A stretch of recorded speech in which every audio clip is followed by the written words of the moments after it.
This is a true story, or so my friend Emily swears.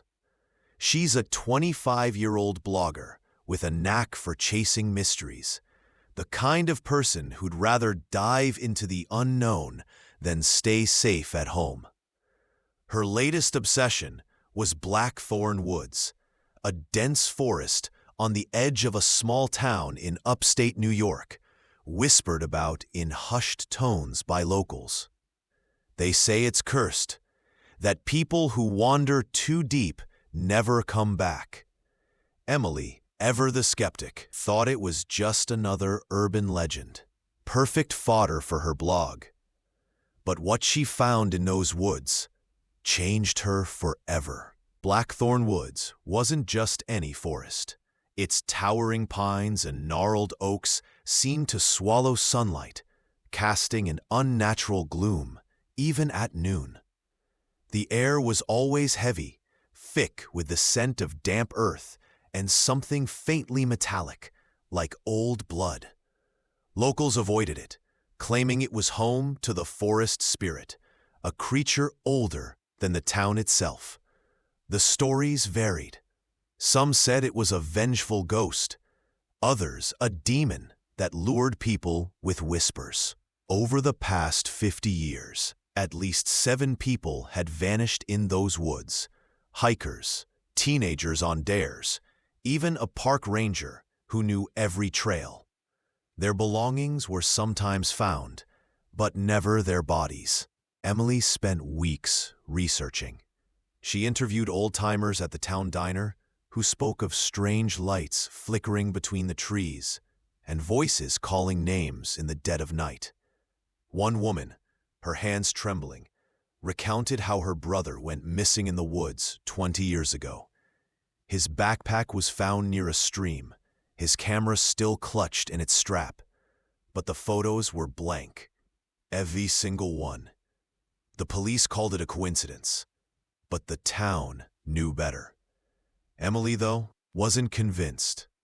"It's probably just a bear or a serial killer," she told me, half joking, as she packed her gear, a digital camera, a voice recorder, and a flashlight, just in case. It was a chilly October evening when Emily set out. The kind of night where the wind carried a bite and the stars hid behind a veil of clouds.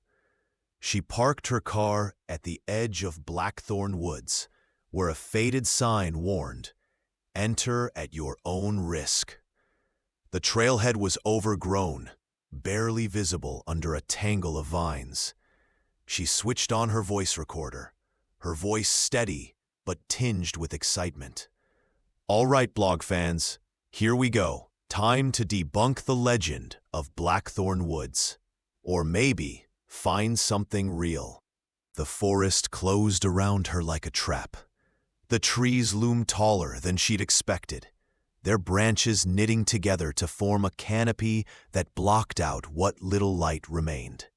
The air grew colder with every step, her breath visible in faint puffs. The crunch of leaves under her boots was the only sound at first, sharp and rhythmic. She narrated as she walked, describing the twisted roots that seemed to writhe in the shadows and the faint mist curling around the trunks. "It's creepy, sure," she recorded, "but nothing supernatural yet." After about 20 minutes, the trail petered out, leaving her to push through dense underbrush. She checked her compass, but the needle spun lazily, refusing to settle. "Weird," she muttered, shaking it. Her phone's GPS was useless too, the signal dead. She wasn't worried, not yet. She'd been in remote places before. But the silence was starting to get to her. The birds she'd heard earlier had gone quiet, and the forest felt wrong. Too still, like it was holding its breath. Emily stopped to take a photo of a gnarled tree that looked vaguely human, its branches twisted into what could have been arms. As she lowered her camera, she heard it, a faint whisper, like leaves rustling. but with a cadence that felt deliberate. "Emily," it seemed to say, carried on the wind. She froze, her heart thudding. "Hello?" she called, her voice sharper than she intended. No response, just the echo of her own words swallowed by the trees. She told herself it was her imagination, a trick of the wind through the branches. But as she continued, the whispers grew clearer, more insistent. "Emily, come closer." She spun around, her flashlight beam slicing through the darkness. But there was nothing, just endless trees and shadows that seemed to shift when she wasn't looking. Her recorder was still running, and she spoke into it, her voice less steady now. "Okay, that was weird. I swear I heard something. Probably just the wind, right?" She pressed on, determined to find something worth writing about. That's when she stumbled across the campsite. It was tucked in a small clearing, barely visible under a layer of fallen leaves. A tattered tent sagged against a tree, its fabric torn. A backpack lay nearby, its contents spilled, a water bottle, a half-eaten granola bar, a cracked phone. The fire pit was cold, but the ashes looked fresh, as if someone had been here days ago, maybe hours. Emily's stomach twisted. "This doesn't feel right," she whispered into her recorder. She took photos, her camera clicking in the oppressive silence. The whispers returned, louder now, overlapping like a chorus of voices. "Emily, stay with us." She swung her flashlight around, her breath coming in short gasps. A shadow darted between the trees, tall and impossibly thin, gone before she could focus. Her camera flashed, but when she checked the screen, the image was empty, just trees and darkness. "What the hell?" she muttered, her voice trembling. She tried again, snapping another photo, but the camera froze, its screen flickering before going black. The air grew heavier, pressing against her chest. The whispers were everywhere now, circling her, calling her name in a low, guttural tone that made her skin crawl. She started to run, branches snagging at her clothes, her flashlight beam bouncing wildly. The path was gone, the forest a maze of identical trees. Her compass was useless, spinning in circles. Panic set in, her breaths ragged as she stumbled over roots and rocks. Then she saw it, a faint glow ahead, flickering like a candle. Against her better judgment, she followed it, the whispers urging her forward. The glow led to a clearing, and in its center stood a stone altar, ancient and weathered, covered in moss and carved with symbols that seemed to pulse in the dim light. The air here was thick, electric, like the moment before a storm. Emily approached, her recorder still clutched in her hand. This shouldn't be here," she whispered. The symbols weren't random. They looked like eyes, hundreds of them, staring up at her. The whispers stopped abruptly, leaving a silence so profound it felt like a weight. Emily's flashlight flickered, then died. She fumbled with it, her hands shaking, but it wouldn't turn back on. That's when she felt it, a presence behind her, cold and heavy, like a shadow given form. She turned slowly, her breath caught in her throat. There, at the edge of the clearing, stood the forest spirit. It was taller than any man, its form shifting like smoke, now humanoid, now something else entirely. Its eyes glowed like dying embers, and its limbs were long and twisted, ending in claws that gleamed faintly in the moonlight. It didn't move, just watched her, its gaze boring into her soul. Emily's recorder slipped from her hand, hitting the ground with a dull thud. She wanted to scream, to run, but her legs felt rooted to the spot. Emily. The creature's voice was a low growl, not from its mouth, if it had one, but from the air itself, vibrating through her bones. Stay. It took a step forward, its form flickering, and Emily's paralysis broke. She bolted, tearing through the underbrush, branches whipping at her face.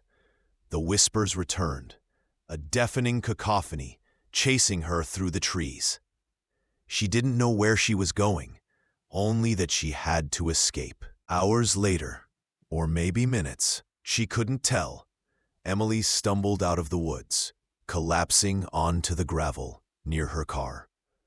Her clothes were torn, her face scratched, her camera and recorder gone. She drove back to town, shaking, unable to speak. At the diner, she tried to tell the locals what she'd seen, but they just stared, some with pity, others with knowing glances. "You're lucky you got out," one old man muttered. But no one believed her story. The police searched the woods, but found nothing. No altar, no campsite, no trace of her equipment. Back home, Emily tried to move on, but the experience haunted her. She couldn't sleep, couldn't shake the feeling of being watched. One night, she found a photo on her phone, one she didn't remember taking. It showed the clearing, the altar, and in the background, a blurry figure. Tall, dark, with glowing eyes. She deleted it, her hands trembling. But the next night, she saw it again. A shadow outside her window, watching, waiting. She doesn't go near Blackthorn Woods anymore. But sometimes, late at night, she swears she hears it.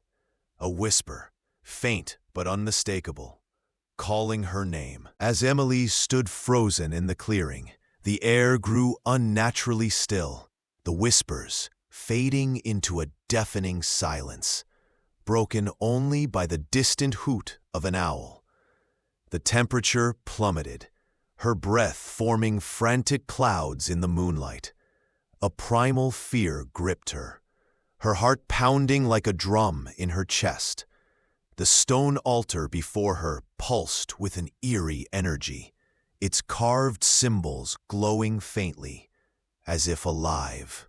Compelled by an unseen force, she turned, and there it was, the forest spirit. Its form was a writhing mass of darkness, absorbing the moonlight, with faces flickering within, contorted in silent screams. Countless eyes glowed with malevolent red light, piercing her soul. Its twisted limbs ended in claws that scraped the earth, leaving deep gouges. Emily's legs trembled, but she forced herself to stand tall. Suddenly, visions flooded her mind, herself lifeless among the trees, her eyes blank. The missing hikers, their bodies decaying, their spirits trapped, feeding the spirit's power. "No," she whispered, shaking her head. "This isn't real." But the images intensified, each more horrific.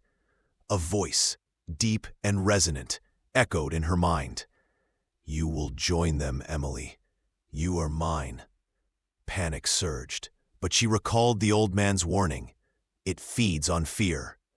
Summoning every ounce of willpower, she clung to a memory, laughing with friends, safe and warm, pushing back the terror. The spirit faltered, its form flickering.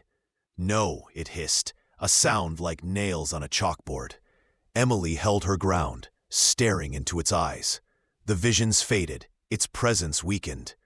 With a desperate surge, she stepped forward, then ran, bursting through the underbrush as the spirit's enraged howl echoed behind her.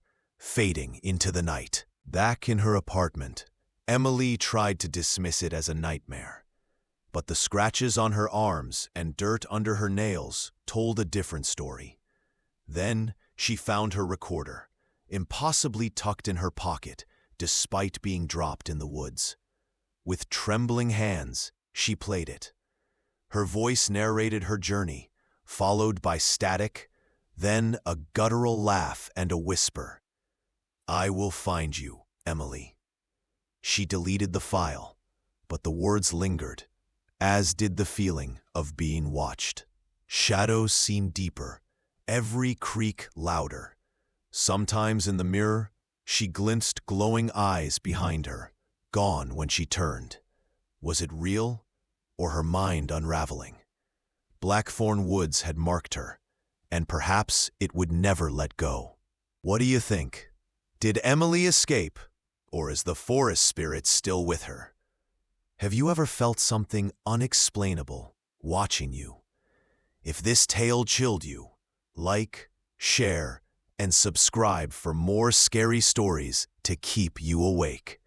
Drop your own eerie experiences in the comments, and hit that bell icon to never miss an upload. Stay safe. The woods are always watching.